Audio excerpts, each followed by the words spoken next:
Elwa Imkhuleko odume kakhulu eqembini ke abafana bakaMgqumeni ke lapha ke sikhuluma ke ngoSkhevane. Le mbiko ivezwe lapha ke yena ke uJezel Khulu ke. Lezi insizwa ke zaziwa kakhulu ke kule ndima kaMaskandi. Bafowethu ake ngithathele ithuba ke lokunibingelela la kwesiqinisekiso eSemit abaqala ukusijwayela lekhasi ke ngithi ke sanibonani ke.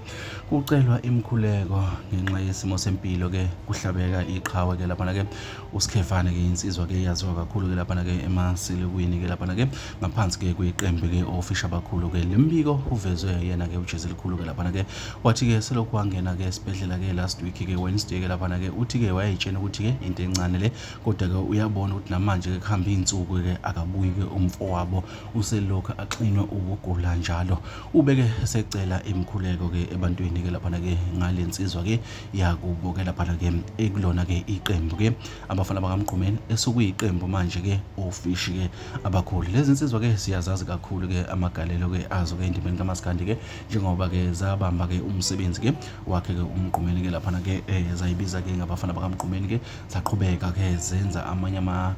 album ke amaningi ahlukahlukene ke lapha ke baphinde ke lezi insizwa ke zaphinda zafoma ke iqembu elisha ke lapha ke emva kokuba ke bahende over ke igama ke labafana bakaMgqumeni ke einganeni zikaMgqumeni ke benza igama ukuthi ke bangofishi ke abakhulu nakho ke uSkhevane ke lapha ke esehlatshwa ukugula ke lapha ke bafowethu lo daba ke lobuhlungu kakhulu libathinte kakhulu abaculi bakaMaskandi abaningi ke bamfisela ke ukululama ke okusheshayo ke lapha ke sikhuluma ke ngo DSD kanjalo ke nabanye abahlukahlukene ke lapha ke ku Facebook bafethu nasesiqiniseko eSemida ke okuyilezi ke bese kuphathele zona.